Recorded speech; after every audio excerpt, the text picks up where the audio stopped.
మారిస్పేట్లోని Dayamani Joseph school మరియు అనాథ పిల్లల ఆశ్రమంలో ఉపాధ్యాయురాలు స్వర్గీయ గొరికపూడి సరోజిని 3వ వర్ధంతిని పురస్కరించుకుని అన్నదానం నిర్వహించారు. దివంగత సరోజిని కుమారుడు గొరికపూడి కృపాకర్ ఆధ్వర్యంలో ఈ కార్యక్రమాన్ని చేపట్టారు.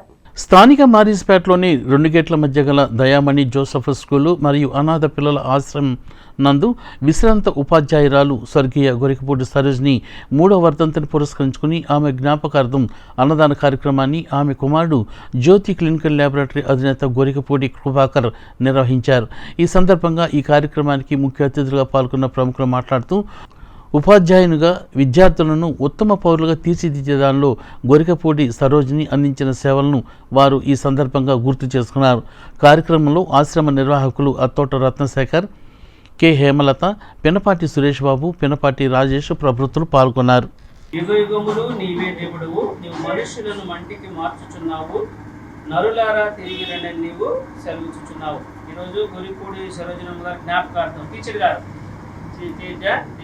మన టీచర్స్ ఉన్నారుగా చక్కగా, అంటే మన టీచర్ గారిలాగా దేవుడు టీచర్ గారిని సరోజినమ్మ గారిని ప్రేమించి మంచి ఆయుష్ ఇచ్చి దేవుని దగ్గర తీసుకున్నారు. జ్ఞాపకార్థంగా ఈరోజు వాళ్ళ కుమారుడు కృపాకర్ గారు మన ఆర్గనైజేషన్ ప్రేమించి మనకి భోజనం ఏర్పాటు చేశారు. వారి కుటుంబాన్ని ఆశ్రయించాలి. మనం అందరూ కూడా ప్రార్థన చేయాలి.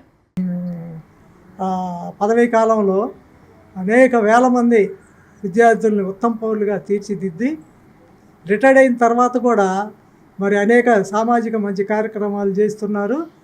మరి వీరి సంతానం కూడా మరి దేవుడు వాళ్ళని అభివృద్ధి చేశాడు. ఇందులో భాగంగానే మనకి ఇక్కడ అందరికీ తెలుసు, తెనాలి ఎక్స్చేంజ్ రోడ్లో జ్యోతి క్లినికల్ ల్యాబొరేటరీ అని ఉంది. దాన్ని ఇప్పుడు ఆయన అధిపతిగా ఉన్నాడు గొరికపూడి కృపాకర్ గారు.